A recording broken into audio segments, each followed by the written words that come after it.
Hey, you ever wonder why we're here? No, seriously, cut the reference, just actually. We live in the world where Pokemon Sword and Shield were complete fumbles for games. Now, questioning how the first traditional Switch Pokemon game titles managed to be at that point is why we're here today, because it's an oddity. As on paper, these games are actually pretty solid, enough to warrant a super clickbaity thumbnail like last time, but that's only hypothetically speaking. As an execution, they somehow found a way to ruin it, making probably the most mid games in the entire series, or at least runner-up for the title. So yeah, as always, we're here to dissect the games itself, isolated from everything else outside of it to an insufferable degree, to figure out how good the game is, and hopefully learn why the games live in eternal mud. This time without your access to the DLC present, as that's gonna be its own thing. So with all of our intro had and buried, let's begin this definitive dive into Pokemon's most cookie-cutter experience we'll hopefully ever have.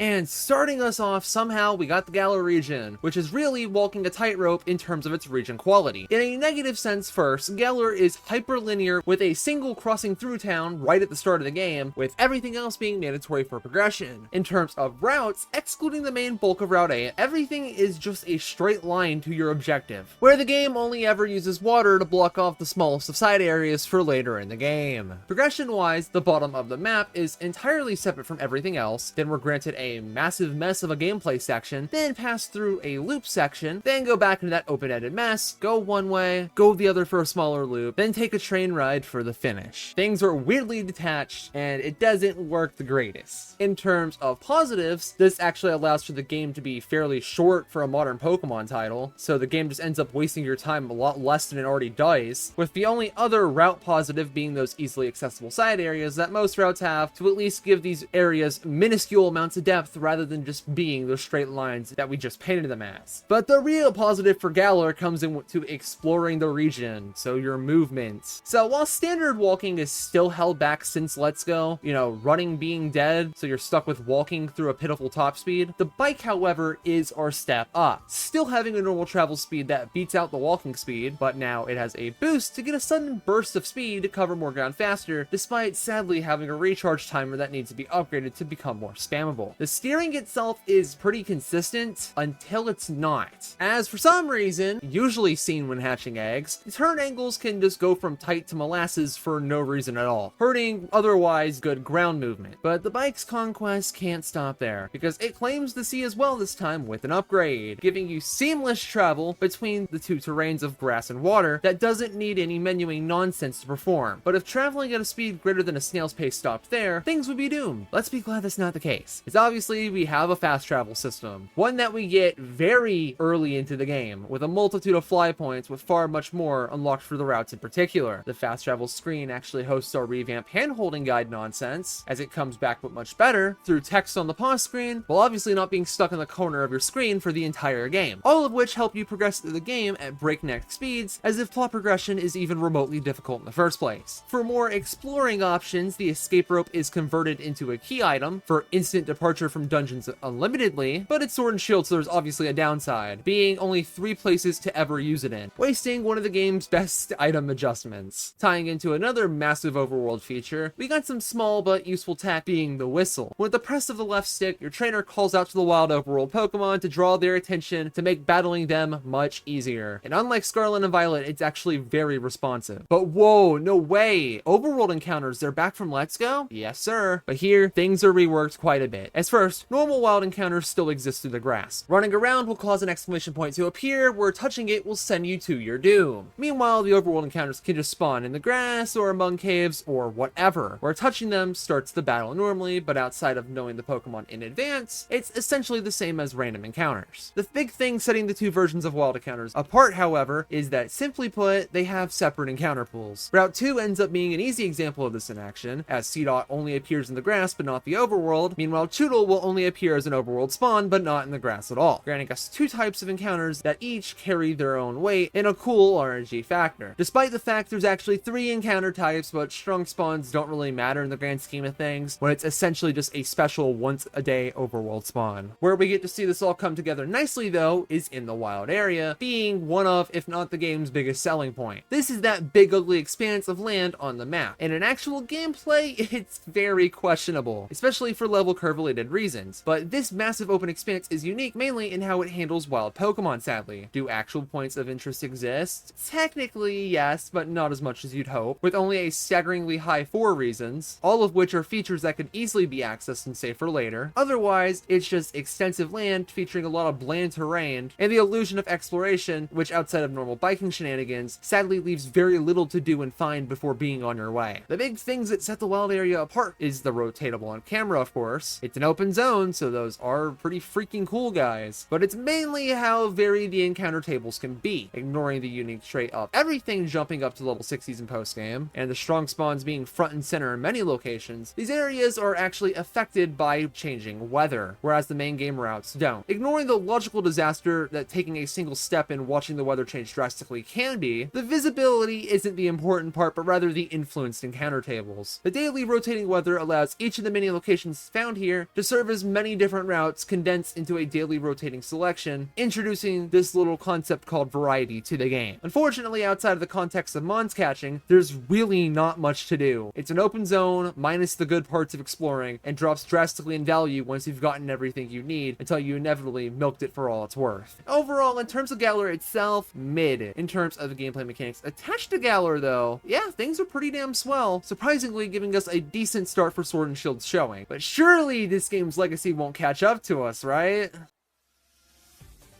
In terms of the battling system's anatomy, things this time around are mostly great, just dragged down by a massive shadow cast above it. So first, we're gonna stumble over the game's other big selling point, that would be Dynamax. Our big dumb battling gimmick this time isn't very good, because it's a huge, literally, complicated form change, not really, that lasts for 3 turns accessible by any Pokemon, with the exception of the game's 3 main legendaries, but only in specific battle locations otherwise unusable, meaning it's not completely tainting the experience. In terms of game warping abilities, your Pokemon but big will receive the following at the cost of your once per turn battle gimmick and specific tools like your choice items. These bonuses include additional HP up to double the mon's starting amount. They will also gain immunities to one-hit KO moves, weight-based attacks, flinching, and a couple of other niche interactions, even featuring reduced damage over time effects, and most importantly max moves for more than just a notable power boost. Those are the basics, a bit overtuned with random immunities, but playable. Well, the max moves at least come in to complicate matters more, as being Dynamax will rework all attacks and give them increased power on top, all with a new secondary effect tied to the type that influences either the battle state or all the mons on one side of the field, with carryover effects hardly ever existing from base attacks. For some reason, Weather Ball will still transform into a different typing, we will never know why. While some attacks were balanced, the fighting and poison max moves getting a damage drop in contrast to the others since they've boosted offensive stats, right, that's fine. However, any of the other 16 max moves lack these drawbacks, so weather and terrain setters get their bonuses on top of any other ability related shenanigans that can tag along. Balance, however, really becomes questionable with one attack in particular. The way max airstream simply exists as a full power momentum pusher in the manner it is simply criminal, and if Gigantamax didn't exist, this would inarguably be the best attack in the entire game. In terms of working as a feature, Dynamax is a blight in a singles format. While defensive utility technically does exist through that big HP net, offense can become damn near impossible and feel flat out unfair at times, as everything can snowball very easily, unless it's a defensive Pokemon, because game balancing, obviously they're not going to grab you any momentum. The biggest offenders of this, not being built for singles, is seen in many of the Beast Boosters, the Airstream Moxie abusers, plenty of setup mons, Magearna, and the DLC horses can commonly get 1 KO and then win the game on the spot, better play be damned. Thankfully, singles aren't the official competitive format, despite the game being heavily favored for them. And here immediately, that second Pokemon makes a massive difference in keeping Dynamax mons at bay, alongside opening up much more strategies in the team builder, leaving the feature deceptively fine in a double scene, although obviously not preferred. But slow down, cowboy, we haven't even gotten to the silly part yet, as Gigantamax comes in to be the big new thing on top of the big new thing. It is just a unique form that only appears if Dynamaxed, if the Pokemon has the symbol from being gotten with one through some random feature, or from paying $30. Outside of the reskin, and only existing on select mons, the only note of relevance is that one of their max moves will be swapped out for an entirely new G-max attack, most of which have effects unique to the mon, kind of defeating the purpose of everything being able to go big, but now they are unique. This is how we get the best attack in the game. Thanks Charizard, very cool. Finally, to wrap up Pokemon but massive chunky lads, the Dynamax level. This little gauge determines the HP bonus that Dynamaxing grants, which can be easily increased through a new candy, which usually leads it to be completely irrelevant to notes. So yeah, Dynamaxing as a feature is very questionable, with the balancing heavily depending on the format. So much in fact the game is just better off without it at times.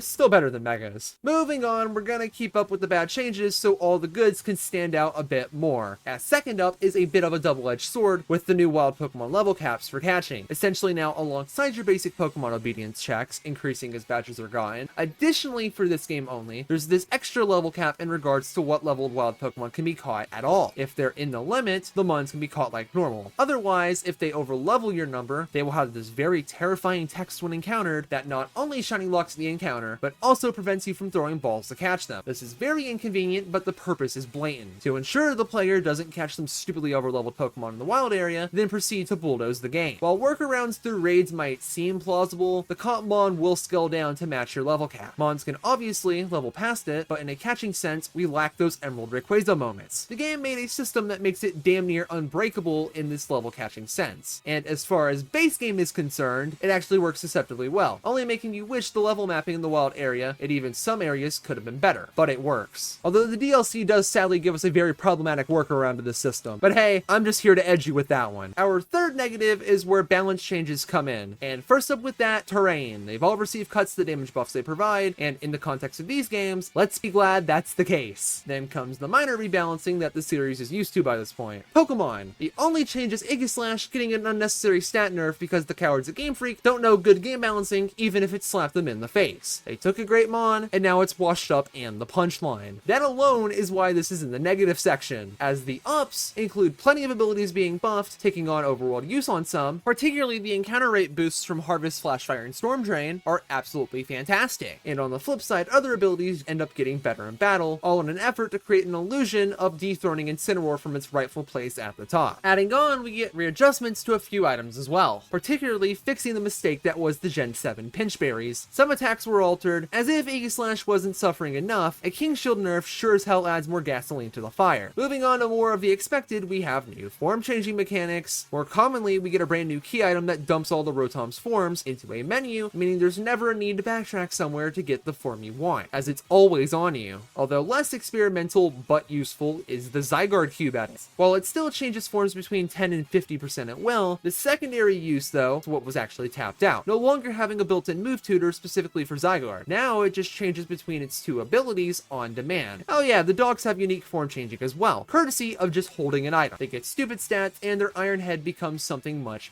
better. For some reason though, the alternate form will be hidden on Team Preview, as if Zacian needed even more to be the single best Pokemon in the game. Moving on, we get new evolution methods, and oh god, why would they do this? Never mind, is what I would say, but a few mons had their evolution methods changed because location-based evolutions are a crime, and Game Freak knew that, minus the part where they made a new one. Yeah, Glaceon, Leafeon, and Magnezone can all be gotten courtesy of colored rocks, an idea that absolutely needs to be played around a lot more. An idea level up evolutions get to act upon, as the rare candy was actually buffed to evolve a Pokemon that's already stuck at level 100, otherwise being locked out of evolving. Now of course, letting the mistake of ever storing to level 100 be completely fixable. Even Friendship receives an improvement that specifically alters evolution, as the Friendship evolution requirement has been lowered, so it's even easier to tap into these previously problematic mons. In terms of weaponizing your besties, we get a new family of items with the mints that change everything. Not really, but in the gameplay sense, it changes a Pokemon's nature to one of your liking, allowing any Pokemon to reach their max potential, because Hyper Training already does and still makes IVs a non-issue. But now even natures are axed as something mandatory to grind a going out for, because all it takes is a simple consumable item, but we can't even stop there yet with easier statting, as the EV boosting items are no longer capped partway through, but now being able to cap a stat straight to 252 EVs, and that's ignoring this vague but super useful visual cue. All these means add up to make Mons customization beyond easy to do, but the best part is we're still not even done yet.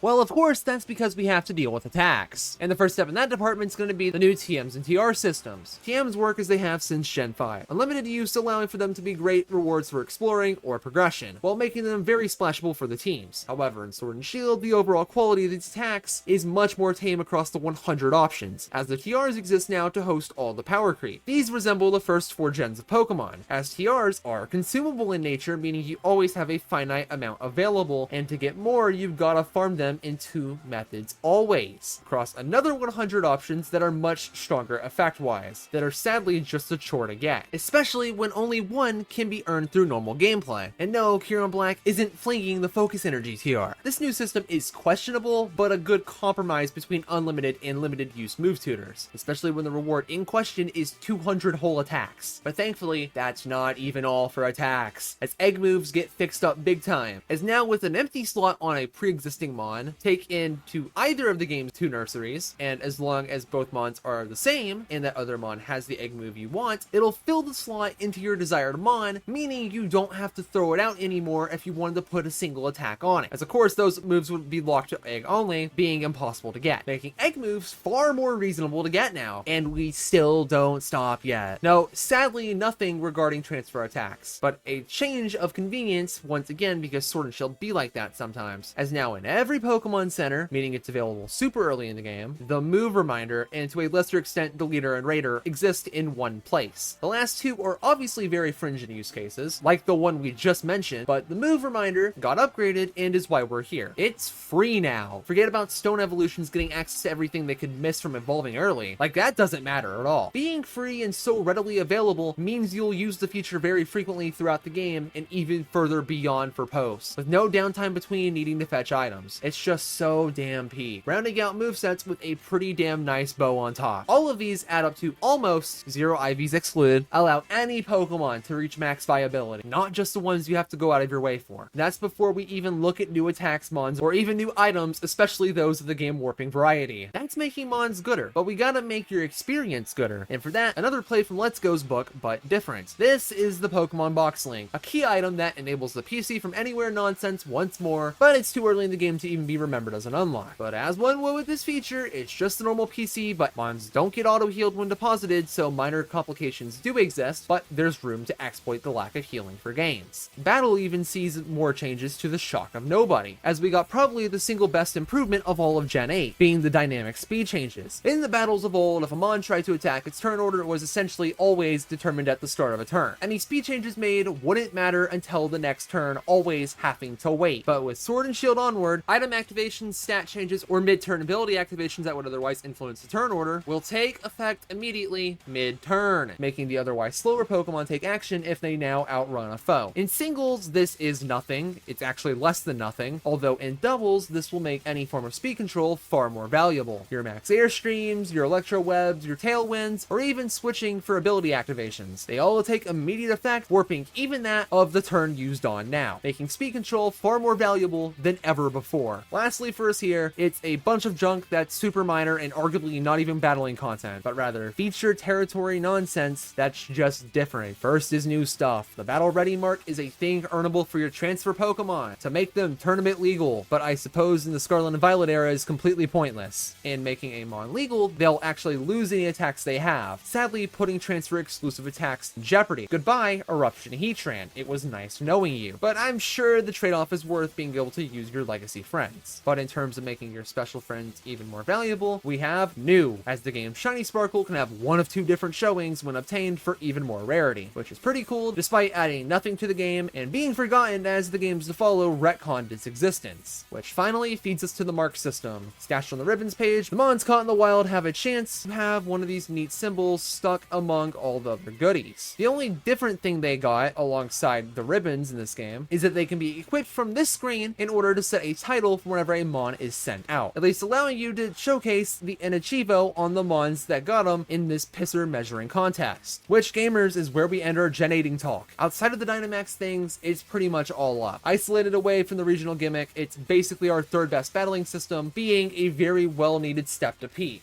meaning, oh fun, it's time for the playthrough, the place where peak goes to die, sadly.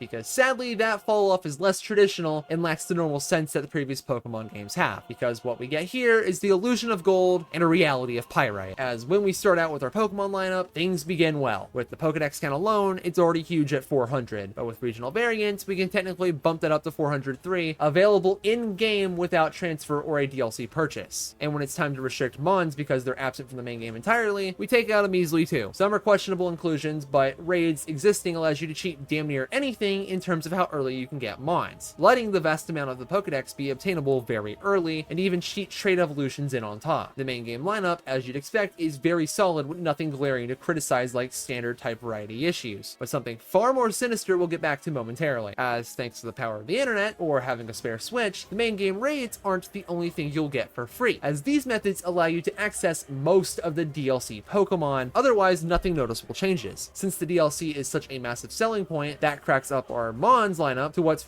roughly around 674 through mediocre mathing, obviously treating regional variants separate because they play differently. This guy keeps making my job harder, so these numbers are probably off. So we gotta ask, how is that number when we cheat the system? Considering I don't get paid enough to sit around and scroll through the entire Pokedex to see if Mons are in raids, courtesy of the game picking and choosing who is and isn't available, alongside the regional variants not being available either. It's just a massive hassle that I completely refuse to do. It's 155 Pokemon, adding up to 558 Mons total for main game Sword and Shield to interact with, minus 2 more because you can't actually catch them for our count of obtainables in the main game. Transfer only Mons exist because obviously they do, but for some reason Pokemon Home is a poorly made product, so transferring in Pokemon can be a bit stupid. There is no other word to pick here. While Mons can be brought in from later games, being a new and good feature for the series, Pokemon Go players just get shafted for no reason at all, as for some reason, transferring in legendaries or mythicals can result in the game just saying no, all because you haven't gotten the Pokemon in question on the save yet, because in these cases, legendaries are rare and you don't have them yet. That's why you're seeking them out to put them in the game, but the game just expects you to manifest one in from some other source. This one restriction makes the Pokemons far less valuable because the game can just say no, which is really frustrating because Sword and Shield isn't the only game with this issue. Regardless, that's not the final count, nor is 898 the total Pokemon count in the game, as we're left with approximately 644 unique Pokemon in the game total. It begs the question of where the hell the other 254 are. Well, essentially when making modern Pokemon with the Switch, Game Freak essentially sold their corporate soul to Satan and decided enough was in fact enough, and finally started to cut out on 7 generations of bloat, which results in a focus on improving the new and refine the old even better, although they sure as hell would not give you that impression. So as a result, Mega Evolution and Z moves are gone, thank goodness, cutting out on the over-centralizing mechanics that would otherwise warp battling to an even further negative with Dynamax being around now. Removing them is a healthy decision and the right one, which helps break open the future games to not be set up for a worse time. Like imagine if PLA or even Scarlet and Violet had to fit all 3 of these features in on top of the nonsense they're already cooking with. It'd get damn near unbearable real quick. An upside seen in this regard is now there's no half-assed inclusions like Megas had to deal with in both Sun and Moon, as well as Let's Go. Although Lamau, Gigantamax, this is fine, and I'm definitively calling it a positive. Now the cut moves and Mons on the other hand, it's more problematic. Attacks getting cut leaves noticeable holes in moveset for some. Psycho Boost being gone is obviously not that big of a deal since it's a transfer only attack for Lugia. Meanwhile, Smeargle and Deoxys just don't exist. But something like Signal Beam's absence can leave a Mon like Galvantula starved for special bug moves. In its case, waiting till level 56, literally washed in a playthrough sense. Now imagine that with more niche interactions killing your only options. Now spread the cuts across far more Mons, especially the physical normal types. The missing Mons, on the other hand, is where the Twitter freaks squealed like children and got some forgettable hashtags going in a war for change that never came. The Mon cuts are a bummer, sure, as more is better and whatnot, but this lack of Mons is just usually unnoticeable. As for an in-game playthrough, obviously nothing changes. It's all regional Pokedex stuff, and that's ignoring Wonder Trading since now what you can get is far more restricted. Even worse when it's not even including Wonder Trades from BDSP. Although you realize it stops mattering, it isn't that big of a deal when you compare 670-ish Pokemon to X and Y's count of 721, which was still extremely diverse. In endgame content terms, however, it'll stick out, but surprisingly not like a sore thumb. As you'll beat the game, and maybe outside of those 4 post-game obtainable Mons, nothing changes. The Battle Tower just reuses the same Mons from the main game with nothing new standing out at all, and raids fall victim to a similar fault. The only problem is that it's mildly repetitive, only really impacting side content. That's just it. It's not that deep. The dex cuts aren't being used to sacrifice your firstborn. At this point, there's so much that it's just unnecessary. After all, that's why we hear zero complaints again when looking forward at PLA and Scarlet and Violet. Anyways, I guess we're still stuck in Pokemon Variety Land, because that mention of sloppy implementation for Megas comes back with Gigantamax. As again, going for a DLC-less playthrough of the game, you'll never get Gmax Mons for your main game under normal means, as one guaranteed Gmax Mon is post-game, and your starters can't even use it, meaning your only option is tapping into Sword and Shield's wave of legacy rewards, where if you played a version of Let's Go, you can get free Gmax Mons of that game in particular's mascot, ignoring the context of these Mons being flawed as slop. The absence of other Gmax Mons is you're not going to be able to get them because you're not beating the raids mid-game to get any of them. They only exist for boss fights, which means it kinda sucks, basically being DLC only. Although from here, gamers, we get the level curve and how it's a complete non-issue for 99% of the game. So much, in fact, that I don't need to handhold you through all the boss trainers levels because of how well the level curve flows. Just the mentions of the wild area level diversity sucks, and how it can sometimes throw you into unwinnable battles. For some reason, the level gap between gyms 4 and 5 is a measly 2 levels. Then finally, the pacing gets a bit weird when the game decides to dump the last 2.5 hours on you in the final town. It's all going good until Leon's team just takes a massive level jump and the game refuses to give you the XP for it, being the only actual concern. Why the level curve ends up working should be very obvious. It's still packing the good parts of the Gen 7 EXP system, minus whatever the hell is going on with the very strong Pokemon. Every Mon still gets XP, however, a single downside exists now, and it's an issue Let's Go was actually able to avoid because mechanics. In Sword and Shield, and the games to follow, EXP share is an innate mechanic, implying no means to shut this team-wide improvement off, meaning it can be problematic from accidentally leveling things that you don't want to level up or accidentally get the wrong EVs on, but otherwise there's not really an issue. As the PC is accessed anywhere, such issues are easily avoidable. Obviously, losing more options is bad, but it's not like you're disabling it anyways. And if that's false, congratulations, EXP management is a skill, learn it. Not like it matters because the game is solely built around it, just like you're catching level caps. Off topic, but we have one super forgettable yet helpful boon for repeat runs of the game. A catching tutorial that's completely skippable if you snag something on Route 1 prior, now saving you time should you know about this in advance. Finally, leading us into the team issues, or goods, or I don't even know anymore. Starting that off is good implementation of version exclusives, as gyms in 4 and 6 are different between Sword and Shield, featuring reskinned gyms, different gym trainers, and most importantly the gym leaders in question, all of which will be unique between the games, because they use different typings, granting us far more replayability between the two versions themselves, which now pivots us to the boss trainer review. Pop is fine, as he carries good team diversity across his many battles, even switching out mons that will never be seen again. It is a shame that worthless sheep ruins any tag battle experiences alongside him, each and every single one you can imagine. Marnie has a team. Being a non-traditional rival, she's not really stuck into having any of the normal team building shortcomings that rivals or gym leaders would otherwise have, which is a bit of a benefit. Bede manages a weird transition going from an all-psychic team to one of all fairies, and somehow pulls it off very nicely. Gyms 1 through 6, yes, all of them fulfill their monotype roles superbly with no issues, unless you count the first two's lack of Gigantamax as a problem. Gym 5 unfortunately has these little stat boosting quizzes thrown into the battle for no reason. It worked for the gym fights, but of course this is the actual boss, why is this even here? Gym 7 doesn't feature Dynamax at all, which makes it feel weirdly out of place when gyms are among the few Dynamaxable areas. Gym 8 actually sees double battles, which are great, weirdly ditching the game's monotype ruling. Yes, even in the rematch that drops the gimmick that makes the battle stand out in the first place. Which finally leaves us with Leon, which has 3 different teams depending on your starter choice, for some reason making the Grookey team the easiest when he stacks up on fires. In the grand scheme of things, the teams aren't that bad, and some are quite strong, but for whatever reason, mainly the power creep you can use, the game just ends up being so piss baby easy that even an IGN reviewer could beat it without issue. Difficulty isn't a problem at all. It actually makes me question if X and Y are harder in contrast. That's how low the skill ceiling is. This lack of difficulty sure as hell doesn't make the game any more exciting, which is weird because looking back at everything in the game, with Dynamax being limited, the Pokedex lineup being vast, grinding being a complete non-issue, and a general variety of the main game keeps things interesting on paper, but in execution the ball is just dropped. From a weird back-heavy pacing, the wild area's limited use cases for the main game, a generally unfun regional gimmick, and a sheer lack of difficulty just leaves Sword and Shield as an experience a bit bland and generally unfun. All the peak it was trying to build up just amounts to being pretty uneventful by the end, feeling like a lot more of a chore than anything, being a sin because there's so much good here.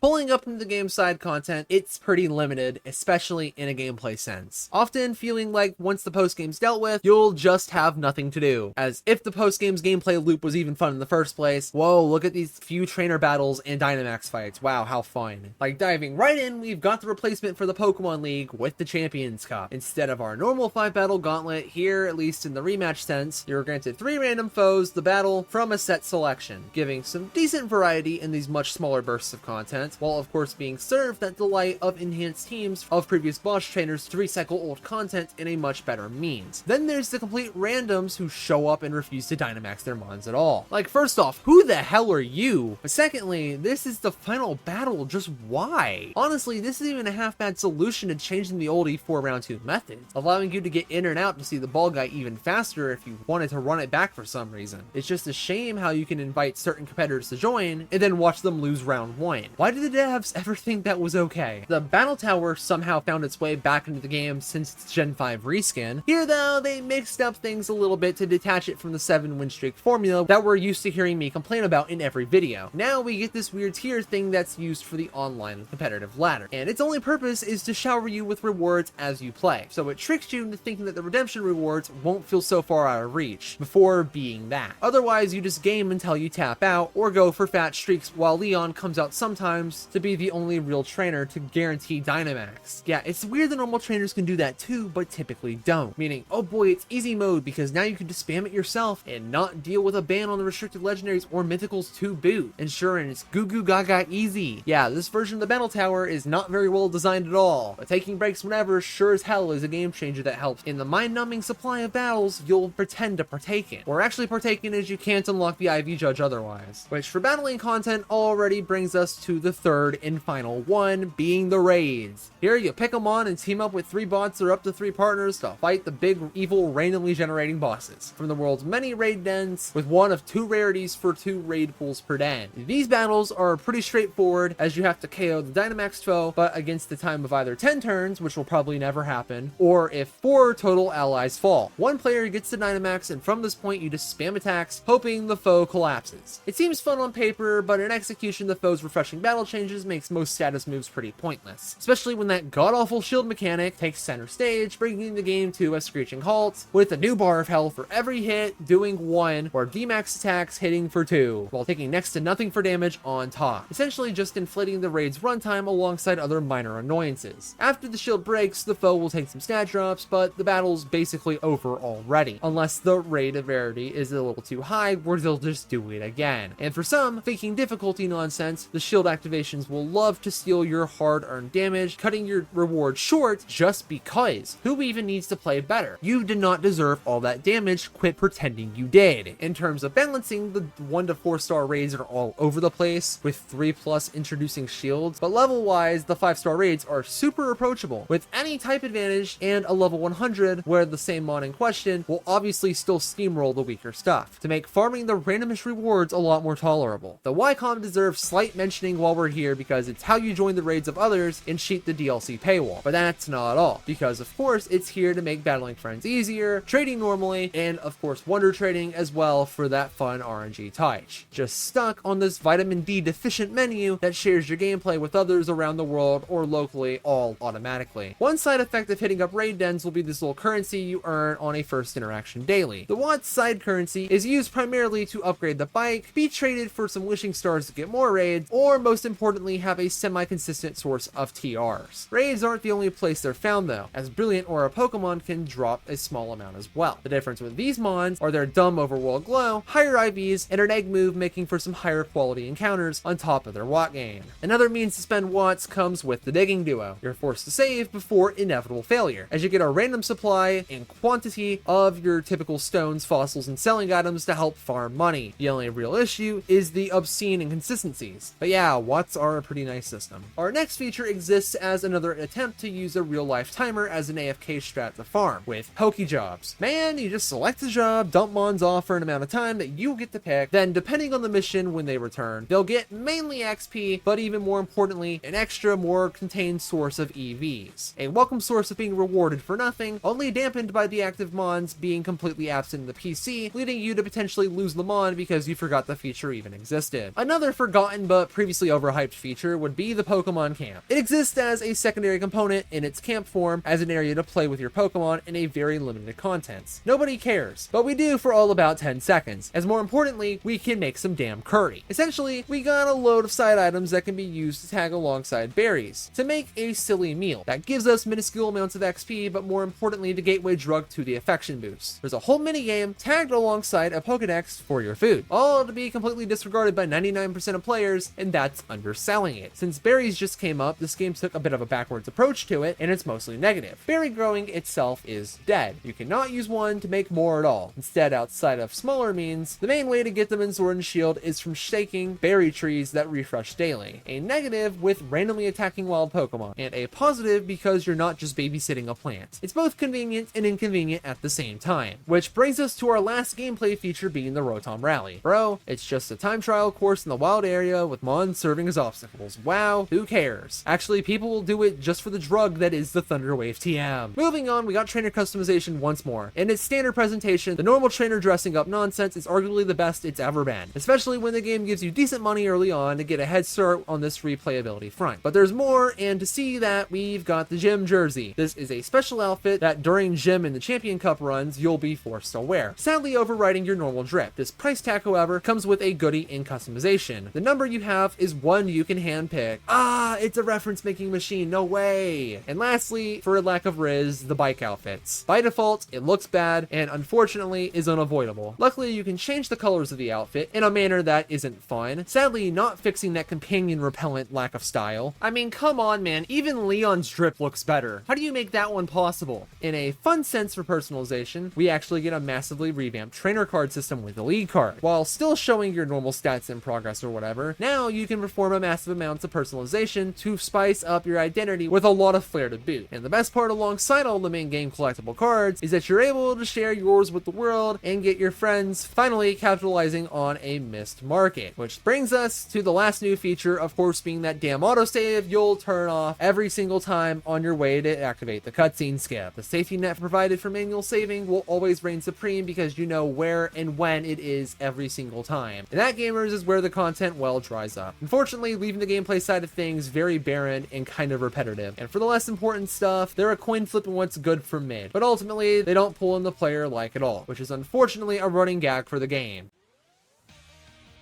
Alright, it's time for the game's art direction, and good joke. This game doesn't know what art is. Yeah, on average, the game looks pretty bad. It's really pathetic how a few areas look nice across the span of the entire game. Whoa, fellas, look at that cool camera pan. And it's ugly. Holy hell, the overworld averages on meh, but then the wild area blows it out of the dust with how bad everything looks. Well, at least the mons themselves and attacks are upscaled to be visually more appealing, alongside those big, super detailed cutscene attacks. Hashtag thank you Game Freak. This is also where I simply push the Zamazenta turning around animation under the rug because it's really funny how bad it is. And for some asinine reason, they brought back the trainers talking in battle feature that provides absolutely nothing besides pointless slowdowns. We had it missing for 2 generations. Why they brought it back, we will truly never know. And in terms of more positives, the scale of the battles and the camera pan around the arenas looks swell, and that's it. The music thankfully picks up a little bit of the slack, at least, generally leaning more in favor of positives despite being a bit forgettable. So forgettable, in fact, there's nothing to really say about it in particular, which is where our one little positive comes in, being a brand new key item gotten pretty early that lets you manually shift around the game's various sounds to tune them to your liking. Although the game is gonna fumble in the sound department because there is no voice acting. It typically wouldn't be a problem if they didn't make a gym leader who's supposed to be singing. This cutscene is just a joke because there's no sound. I mean, surely Game Freak had the foresight to never do this again. And they did it again, didn't they? Anyways, cool, look at that. The Nothing Burger section is done, so let's scuttle on over to the story, which will come to save the day.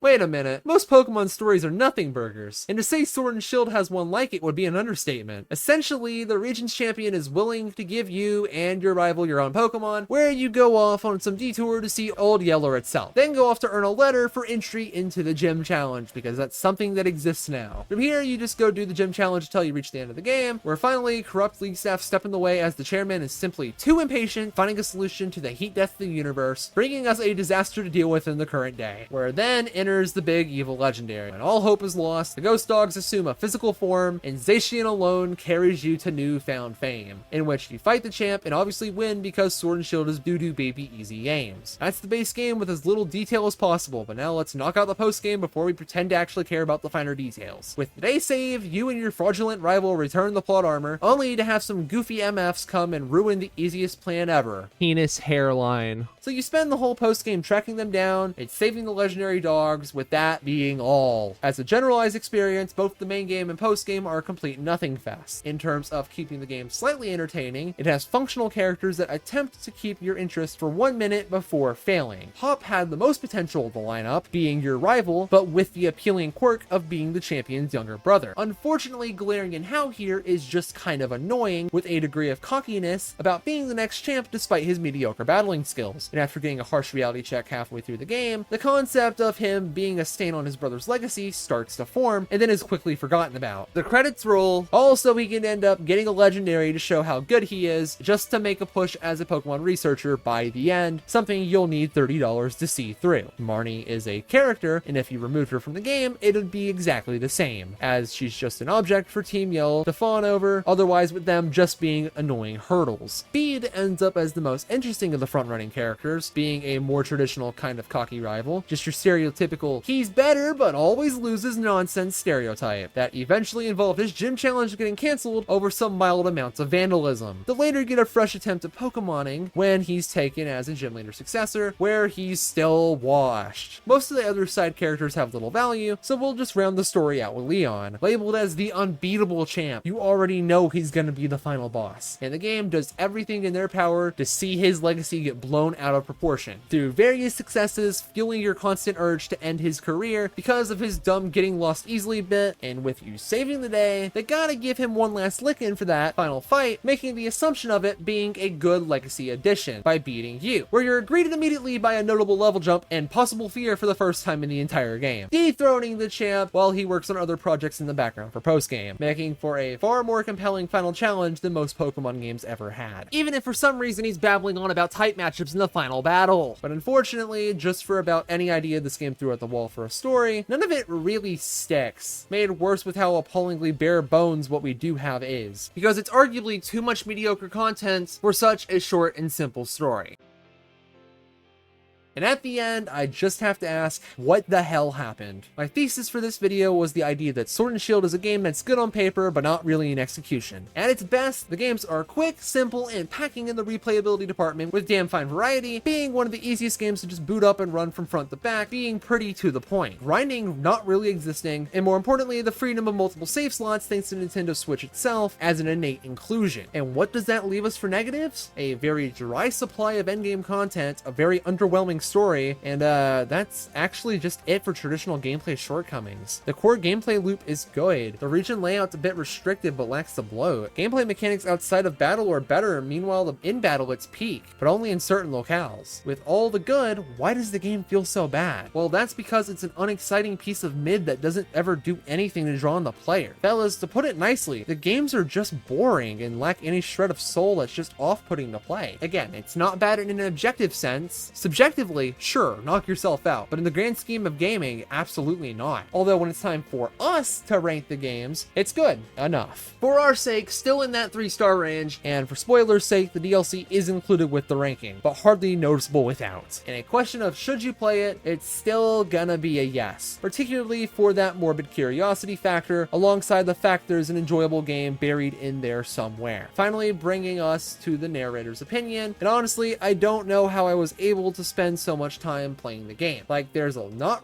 really much joy in the whole experience at all. Any other Pokemon game will likely satisfy that urge much more. And if I'm saying that about a game that wants you to spend $90 on it, that should be your cue to not run per se, but borrow the game from a friend and be glad you didn't blow that kind of money on mid. However, don't get it twisted. I'd still rather play this over half of Pokemon's mainline catalog. Well, ladies and gentlemen, that's only half the story, but that is what Pokemon Sword and Shield are as a product. But with that said, we're done here. So of course, I gotta say thank you for watching. And outside of normal YouTuber shilling stuff, I gotta leave you with an, and until next time, why the hell is the shield activating now? Bro, that just wasted my whole last Dynamax turn. Never mind, actually disregard everything I've said up to this point. This game actually belongs in the trash.